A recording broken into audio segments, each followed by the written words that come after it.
Fridays के जो class होते हैं वो सुबह 9 बजे होते हैं। We discuss the markets and we identify trades from the daily chart and the weekly chart. Saturdays को हम लोग वीकली चार्ट यूज करते हैं थोड़ा लंबा ट्रेड करने के लिए, and Monday Wednesday Friday daily chart use करते हैं short term hit and run trades. Okay, तो जो वीकली जो भी ट्रेड्स हम लोग आइडेंटिफाई करते हैं उनको हम लोग एक शीट में लॉग बना के ट्रैक करते हैं कि कौन सही गया कौन खराब गया ना। सो एग्जिस्टिंग अभी के तारीख में जो हमारा लॉग चल रहा है वहां से कोई भी एक ट्रेड उठा लेते हैं। आप शेयर करेंगे? हाँ sure, just give me a moment. आपका लॉग भी दिखा दीजिए इसी बहाने। अच्छा ठीक है, let me try and share screen. तभी पता लगेगा ना कि आपका लॉग कितना जेन्युइन है। यस ऑफ कोर्स, ये जो लॉग है ये हम लोग on a daily basis maintain करते हैं। कम ऑन बिग गया, आउट ऑफ स्टॉक या बॉट इट। और अभी जो एग्जिस्टिंग क्लोजिंग पोजीशन है वो ओपन ट्रेड्स ये रहा, ये है आपका वीकली ट्रेड्स। अच्छा दिखाइए, जूम इन करना पड़ेगा आपको थोड़ा। या 1 मिनट, एक काम करता हूँ। Right, this is the area, these are the weekly trades and let's see if I go 150%, is this fine? थोड़ा और लेट्स मेक इट 100%। हाँ दिख रहा है। सो ये है जो सैटरडेज को जो हम लोग चार्ट देख के एनालिसिस करके जो वीकली चार्ट से, weekly time frame open trades weekly chart से, और वीकली चार्ट से जो भी ट्रेड्स हम लोग आइडेंटिफाई करते हैं all based on our master class rules, वो सब लॉन्च कुछ ट्रेड्स तो हमारे स्टूडेंट्स ही क्लास में आइडेंटिफाई करके देते हैं। So they have learn and they also identify them. तो यहाँ से you can see any portfolio of open trades और क्लोज ट्रेड्स, उसमें ग्रीन, हरियाली एंड रेड तो होगा ही, there is no exception in it. इसमें से कोई भी एक उठा लेता हूं, मैं काम करता हूं। सबसे रिटर्न जो सबसे ज्यादा दे रहा है पीसीबीएल 27% 24 दिन में, उसको छोड़ देते हैं। नाइका को उठाता हूं मैं। There is a reason why I want to discuss Nykaa. Nykaa is around 6.8% profit in 22 days. It's not a very big return 22 दिन में, 22 कैलेंडर डेज में आपको 7% के आसपास। क्या बात कर रहे हैं, it's not a very big return money. मतलब अगर मैं कैमलिन देखूं तो 3 दिन में 14% दे रहा है। आप पीसीबीएल देखेंगे तो 24 दिन में 27% दे रहा है। ये 30% भी क्रॉस किया था। ग्रीन पैनल हम लोग ने लास्ट ऐड किया था, वो 13% दे रहा है। So markets are very strong, markets 25 के, of course it's a big factor. But चलिए कैमलिन लेते हैं। कैमलिन इज अ ट्रेड जो मैंने आइडेंटिफाई नहीं किया था बाय द वे। क्लास के दरमियान एक स्टूडेंट ने आइडेंटिफाई किया था। जब उन्होंने इसको आइडेंटिफाई किया था तब ये मुझे उतना अच्छा नहीं लगा था। ये मेरा चार्ट है, मैं monthly weekly daily 125 at the same time track करता हूं। मैं चीजों को उतना कंफ्यूज ना करके सिर्फ वीकली चार्ट पे आ जाता हूं। ये कैमलिन का वीकली चार्ट है। स्टूडेंट ने यहाँ पे स्टॉक को आइडेंटिफाई किया था हमारे मास्टर क्लास के रूल्स के बेसिस पे। उनको बहुत अच्छी तरह से पता है, उनको आप भी जानते, प्रोबेबली जानते भी होंगे, and he is a very dedicated learner. अच्छा, सो 2-3 हफ्ते से इस स्टॉक को ट्रैक किया जा रहा था। मैंने बताया सर ये ब्रेकआउट भी है, पुल बैक ट्रेड भी है, आप इसको वॉच लिस्ट में रखिए। If you notice week number 1, week number 2, week number 3, 3 हफ्ते से ये कॉन्ट्रैक्ट हो रहा था और फिर ये फटा। ये मेरा हाइकेनाशी चार्ट है। Lot of people are not used to heikin ashi chart. ये बार चार्ट हो गया और इस हफ्ते ये ब्रेकआउट मारा है। ठीक है, according to our sheet this is giving us around 14.5%, and now the mudda is how can we ride it to the maximum. This is the topic to be discussed. There are various things that goes into it. काफी सारे parameters है that needs to go into this. Number 1 is identify तो कर लिया हम लोग ने trade, कहां पे लेना था ब्रेकआउट पे वो भी ले लिया, कितना क्वांटिटी लेना था based on your risk profile, based on the quantity वो भी आपने सोचो 200 150 व्हाटएवर इज योर क्वांटिटी आपने ले लिया, और यहाँ पे लोअर लेवल पे स्टॉप लॉस।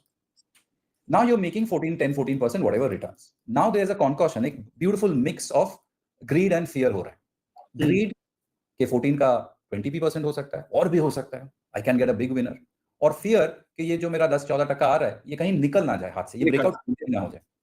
तो ये war, emotional tug of war हमेशा रहेगा, and this is what matures a trader. A trader धीरे धीरे at the early stage of his career वो बहुत उछलेगा, छोटा प्रॉफिट में भी बहुत अच्छा लगेगा एंड लॉस में भी उसको इक्वली खराब लगेगा। But I have seen at least with my self कि आप जितना मैच्योर होते जाते हो they don't bother you so much.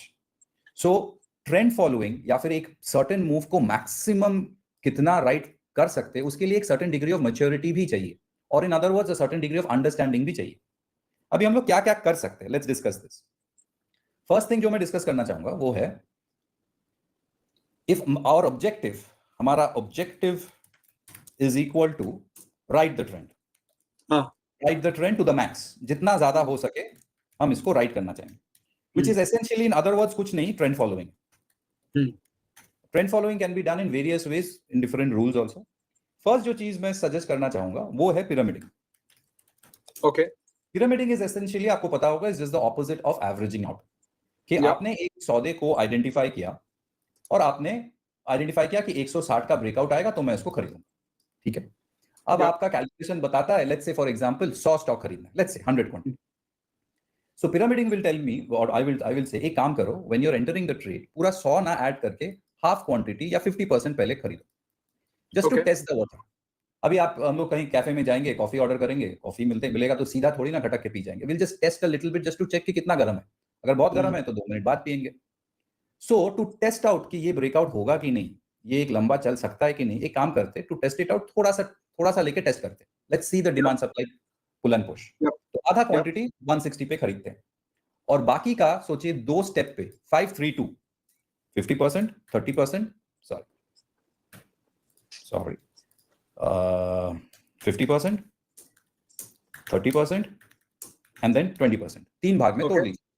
If you do this, then what we can do is 160 पे मैंने आधा खरीदा, और सोचिए और थोड़ा सा हायर लेवल पे बाकी 30% खरीदा, और हायर लेवल पे जब मुझे कन्विक्शन हो गया कि हाँ ये सौदा ब्रेकआउट दे चुका है, I add at higher levels. This is completely opposite of averaging it out. इसका बिगेस्ट एडवांटेज है कि if the trade goes wrong, अगर वो 160 का ब्रेकआउट देके 160 162 से सीधा अगर नीचे घुमा देता है और मेरा स्टॉप लॉस खा जाता है, तो मेरा जो लॉस होगा वो आधा होगा। मैं ऊपर एवरेज आउट कर रहा हूं, I am adding at the higher levels. This is one. आप अगर किसी भी ढंग का ट्रेंड फॉलोइंग कॉन्सेप्ट या सेटअप स्ट्रैटेजी को अगर पढ़ेंगे तो आप देखेंगे 2 चीज निकल के आएगा। एक, buy strength, that is always look to buy a stock which is strong, relative strength जिसमें है, और बाय इन पार्ट्स, पिरामिड ऊपर के भाव में उसको एवरेज कीजिए। और दूसरा, जो any good decent trend following setup में निकल के आता है, that is poor strike rate. मतलब 30-40% स्ट्राइक रेट आपको कोई भी ढंग का ट्रेंड फॉलोइंग सेटअप में मिलेगा। इसका मतलब 10 में से 3-4 या 5 बार ही आप सही जाएंगे, मोस्ट ऑफ द टाइम वो छोटा गलत जाएगा। जब सही जाएगा, your average profit will be significantly greater than your average loss. If this can be maintained in any portfolio, short term or long term or investment, if this can be maintained, then you have the odds in your favor, या फिर गणित आपके साथ है, the maths is in your favor. In fact कुछ दिन पहले एक ट्रेडर से बात हो रहा था, मैं उनको वही सजेस्ट कर रहा था कि कोशिश कीजिए आपके एवरेज लॉस को आप जितना नीचे की तरफ धकेल सको, और इस क्या होता है, बड़ा लॉस रिकवर करना बहुत मुश्किल हो जाता है, छोटा लॉस रिकवर करना उतना डिफिकल्ट नहीं। So if we are trying to do trend following, identification of a trade is not a problem. You get an entry point, पहले आप 50% ऐड कीजिए, फिर 2% या 3% हायर 30%, और 2% या 3% higher another 20%। By the time the stock 5-6-10% चल चुका है, आपने ऑलरेडी अपना पोजीशन बना लिया है, आपका पोजीशन ऑलरेडी प्रॉफिट में है, और चांसेस आर हाई कि ये और ऊपर जा सकता है, एंड आप उसको राइड करेंगे। यहां तक ठीक है? काफी लॉजिकल लग रहा है विजित दा, मैं ये अडॉप्ट कर लूंगा आपका। Now the fun thing, यहां तक आई थिंक कॉन्सेप्चुअली कोई दिक्कत नहीं है, ये मैं मार्क कर लेता हूं ब्रेकआउट। अब जो मजेदार चीज आने वाला है वो ये है कि इसको अगर ये चलता है तो इसको राइट कैसे करेंगे, and there will be a continuous conflict. For example, मैं तो हफ्ते में 4 दिन मास्टर क्लास में लाइव स्टूडेंट्स के साथ हमेशा बात करते रहता हूं। मुझे जो चीज बार-बार घुमा फिरा के दिखता है वो ये है कि सर लेते हैं शॉर्ट टर्म ट्रेड करने के लिए 5% 8%, लेकिन जब वो सौदा 10-12% देता है तब हम उसको और होल्ड करना चाहते हैं। तो it's always a conflict, and वो ट्रेडर अपना जो मेन ऑब्जेक्टिव होता है, मेन जिसके कारण वो ट्रेड कर रहा है, समहाउ वो खो जाता है। फॉर एग्जांपल, मैं कुछ एग्जांपल्स देके बात करना चाहूंगा। मैंने बहुत साल पहले, you know me pretty well, 2013 when I came back to Calcutta, I met many people, I met you also. So during that time I met one person in our city, जो is pretty reputed, pretty well know, जो कि सिर्फ deep value investing करते हैं। And उन्होंने मुझे ऐसी बातों में डिस्कस हो रहा था शाम को कि सर आपका स्टाइल क्या है स्टॉक आइडेंटिफाई करने का, और मैंने उनको पूछा कि आप एग्जिट कैसे करते हो, और उनका आंसर मुझे बहुत अच्छा लगा था, उनका क्लैरिटी मुझे बहुत अच्छा लगा। उन्होंने बताया कि मैं जनरली मिड कैप में फोकस करता हूं, एक बार XYZ स्टॉक आइडेंटिफाई हो गया, मैं एक सर्टेन वैल्यू का खरीद लेता हूं, let's say 10 lakh 1 lakh whatever, मैं सिर्फ 100% पे ही निकालता हूं। वो अगर नीचे रहता है 100% के नीचे, या मैं लॉस में रहता है, मैं उसको टच भी नहीं करता। कोई भी अगर ट्रेड मुझे 100% दे देता है, मैं सेकंड थॉट भी नहीं देता हूं कि वो 200% या 500% दे सकता है, आई डोंट केयर, मैं 100% नहीं करता।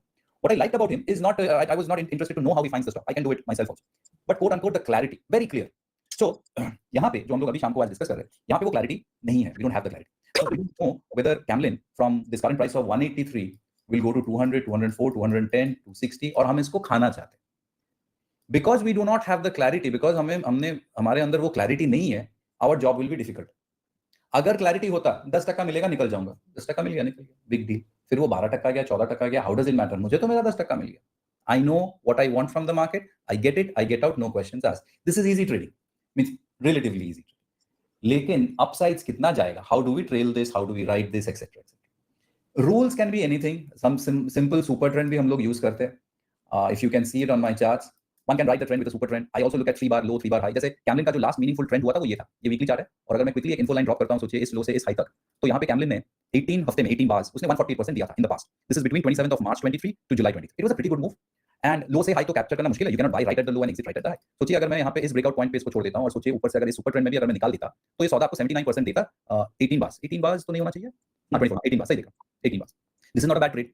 an 80+% in 2018 bars is not a bad trade. और अगर यहाँ पे आप फोकस करेंगे, अगर मैं इन्फो लाइन को हटा देता हूँ, if you zoom in, then the super trend held very well. तो एक सौदे को कैसे या फिर एक ट्रेंड को कैसे ट्रेल करना चाहिए, SL, this there are n number of rules. Volatility rule है, सुपर ट्रेंड है, कुछ भी आप कीजिए. The important thing is ये हमेशा आपको मिलेगा नहीं, और जब मिलेगा तब छोड़ना नहीं है. और ये इतना इजीली आएगा नहीं. If I just go back, you see that it has not given that kind of a move. यहाँ पे भी नहीं दिया था, यहाँ पे छोटा सा दिया था. ट्रेडर को फ्रस्ट्रेट करते रहेगा. That's why the strike rate will be poor. So what can we do? We can use it just simple super trend right कीजिए. What if it comes down and hits my stop loss? मेरा एक 14% का loss profitable trade loss में चला जाएगा. That is what the pure trend following is all about. यहाँ पे एक इंसान को, एक ट्रेडर को डिसिप्लिन चाहिए. फर्स्ट ऑफ ऑल लॉजिक चाहिए. आइडेंटिफिकेशन का लॉजिक डन, ट्रेल करने का लॉजिक डन, एंड उसके बाद द मोस्ट इंपॉर्टेंट थिंग उसको करना. See, the writing the prescription is not very difficult. Following the prescription is supremely difficult. It's not easy. It is not for everyone. तो generally हमारे जो master class के जो classes में हम लोग ये सब स्टॉक आइडेंटिफाई करते हैं, मैं जानबूझ के लॉन्ग ओनली और कैश मार्केट में ही फोकस करता हूँ, because it's relatively easier. And anyone जिसका सोचिए पोजीशन लेना है 10 स्टॉक वो भी कर सकता है, 100 स्टॉक वो भी कर सकता है, 1500 स्टॉक वो भी कर पाएगा. सो इन द कैश मार्केट जब हम पैसा दे के खरीद के डीपी में रख के उसको राइड करते हैं, we are much more relatively relaxed than doing something in the futures and options.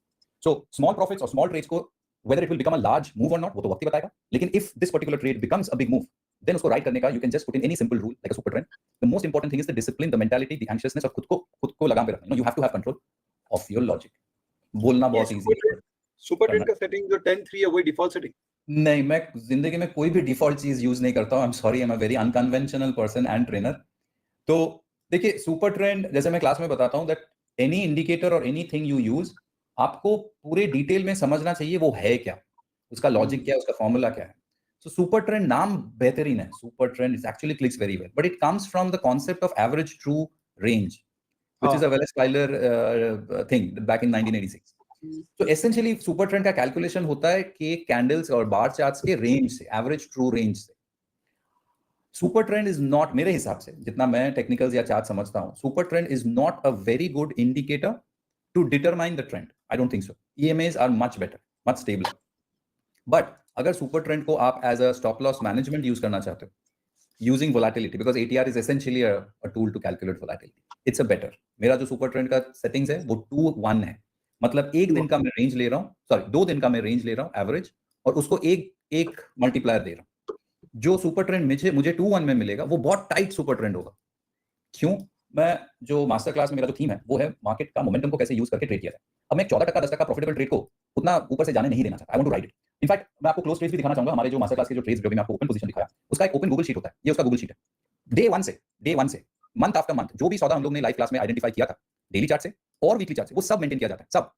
तो आप हमारे जो लास्ट ट्रेड देखेंगे, Nestle we got stopped out, but उसके पहले HDFC लाइफ 4 जुलाई को अगर उसका रिकॉर्डिंग देखेंगे क्लास का, तो आपको पता चलेगा HDFC लाइफ 4 जुलाई को हम लोग को क्यों अच्छा लगा था, हम लोग ने क्यों वहां पे ऐड किया था, और 26 जुलाई को क्यों 706 रुपए में निकल दिया था. 17 दिन में we made around 17% almost. So it was, if I go back to that example, it was not a bad trade, it was a pretty good trade. यहाँ पे हमने उसको आइडेंटिफाई किया था, ये लेवल पे हम लोग ने उसको खरीदा था. ये सुपर ट्रेंड के साथ हम लोग अभी भी राइड कर सकते थे, लेकिन अगर आप क्लास का रिकॉर्डिंग देखेंगे, हमारा मास्टर क्लास का मेन थीम होता है मार्केट का मोमेंटम को यूज करो, और अगर 17 दिन में मुझे 17% मिल रहा है, जहां पे मुझे 700-720 का रेजिस्टेंस दिख रहा है, मैं बुक करके निकल जाऊं. I want to use the move to book out. So there are various ways, but sticking to the theme, मेरा फर्स्ट सजेशन होगा कि पिरामिड कीजिए. दैट इज, अगर आपको यही HDFC लाइफ का अगर ट्रेड को मुझे अगर let's say from the mindset of a trend follower करना होता, तो मैं आइडेंटिफाई तो कर ही लेता, आइडेंटिफिकेशन सेम ही होता. यहाँ पे जब ऐड कर रहा हूं मैं 50% ऐड करता, नेक्स्ट डे हाई के ऊपर 30%, थर्ड डे हाई के ऊपर और 20%. बाय द टाइम भाव यहाँ पे है, मेरा ऑलरेडी 100% बन चुका है, मेरा पोजीशन बिल्डअप हो चुका है, और ऑलरेडी ये सौदा, ये चार्ट जो मैं एक्सपेक्ट कर रहा था वो कर रहा है. So I have my confidence, I am adding when the trade is going in my favor. I'm not adding when the trade is going against me, averaging का opposite. So इस लेवल पे as a trend follower मेरा 100% position buildup है. अब मैं कुछ नहीं करना है, मुझे सुपर ट्रेंड से राइट करना है. Easy as that. ठीक है, अभिजीत, परफेक्ट, इजी है, हो जाता है, बस खाली माइंड को कंट्रोल करना होता है. तो उसके लिए अपने बॉडी से कंट्रोल करना पड़ेगा. हाँ, उसके लिए क्या होता है कि अगर आपने 1-2 बार चख लिया ना, कोई भी ट्रेडर या कोई भी अगर इंसान जो वो चाहता है, वो अगर 1-2 बार भी चख लेता है ना, फिर उसके लिए करना इजियर हो जाता है. You just have to break that mindset. तो अभिजीत, हमारे साथ एक आपके स्टूडेंट जुड़े हैं जिन्होंने आपको चख रखा है. चलिए मैं अपना उनसे